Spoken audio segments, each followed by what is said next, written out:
ಲಕ್ಷ್ಮೀ ಸ್ಪರ್ಧಾ ಅಕಾಡೆಮಿ ವತಿಯಿಂದ ಇಂದು ವಿಶೇಷವಾಗಿ ಭಾರತದ ಪ್ರಮುಖ ಕ್ರಾಂತಿಗಳ ಬಗ್ಗೆ ಮಾಹಿತಿಯನ್ನು ನೀಡಲಾಗುವುದು.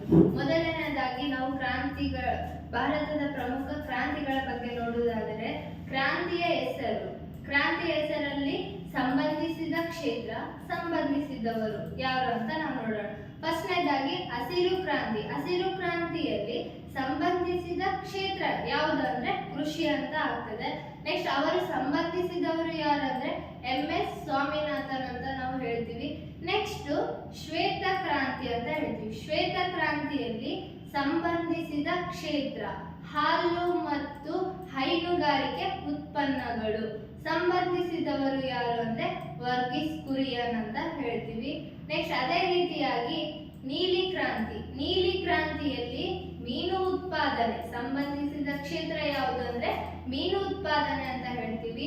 ಅದಕ್ಕೆ ಸಂಬಂಧಿಸಿದವರು ಯಾರಂದ್ರೆ ಡಾಕ್ಟರ್ ಹೀರಾಲಾಲ್ ಅಂತ ಹೇಳ್ತೀವಿ.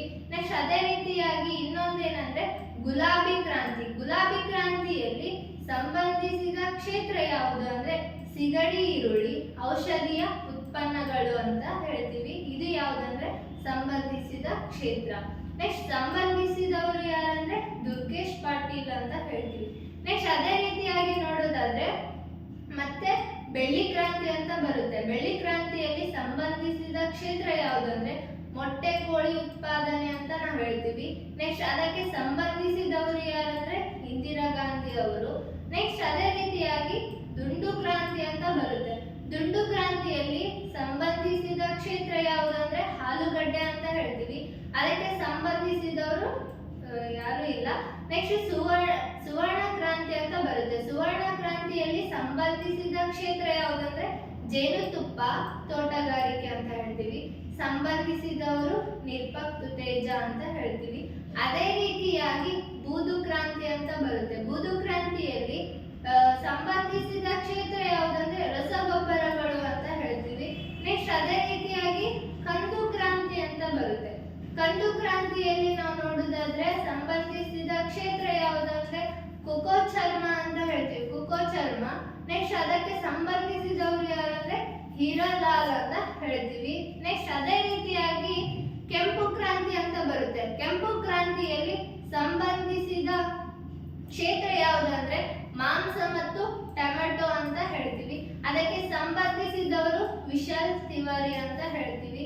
ನೆಕ್ಸ್ಟ್ ಅದೇ ರೀತಿಯಾಗಿ ಯಾವುದಂದ್ರೆ ಕಪ್ಪು ಕ್ರಾಂತಿ ಅಂತ ಬರುತ್ತೆ. ಕಪ್ಪು ಕ್ರಾಂತಿಯಲ್ಲಿ ಸಂಬಂಧಿಸಿದ ಕ್ಷೇತ್ರ ಯಾವುದಂದ್ರೆ ಪೆಟ್ರೋಲಿಯಂ ಉತ್ಪನ್ನಗಳು ಅಂತ ಹೇಳ್ತೀವಿ. ಅದಕ್ಕೆ ಸಂಬಂಧಿಸಿದವರು ಯಾರು ಅಂದ್ರೆ ಪೆಟ್ರೋಲಿಯಂ ಆಮದು ಕಡಿಮೆ ಮಾಡುವ ಗುರಿ ಅಂತ ನಾವು ಹೇಳ್ತೀವಿ. ನೆಕ್ಸ್ಟ್ ಅದೇ ರೀತಿಯಾಗಿ ಕಾಮನಬಿಲ್ಲು ಕ್ರಾಂತಿ. ಈ ಕಾಮನಬಿಲ್ಲು ಕ್ರಾಂತಿಗೆ ಸಂಬಂಧಿಸಿದ ಕ್ಷೇತ್ರ ಯಾವುದು ಹಣ್ಣುಗಳು ಅಂತ ಹೇಳ್ತೀವಿ. ಅದಕ್ಕೆ ಸಂಬಂಧಿಸಿದ ಎರಡನೇ ಹಸಿರು ಕ್ರಾಂತಿ ಎಂದು ಪರಿಗಣಿಸಲಾಗಿದೆ ಅಂತಾನು ಹೇಳ್ತೀವಿ. ನೆಕ್ಸ್ಟ್ ಹಳದಿ ಕ್ರಾಂತಿಯಲ್ಲಿ ಸಂಬಂಧಿಸಿದ ಕ್ಷೇತ್ರ ಯಾವುದು ಅಂದ್ರೆ ಎಣ್ಣೆಕಾಳುಗಳು, ಸಾಸಿವೆ, ಸೂರ್ಯಕಾಂತಿ. ಇದು ಸಂಬಂಧಿಸಿದವರು ಯಾರಂದ್ರೆ ಸ್ಯಾಮ್ ಪಿತ್ರೋಡಾ ಅಂತ ಹೇಳ್ತೀವಿ.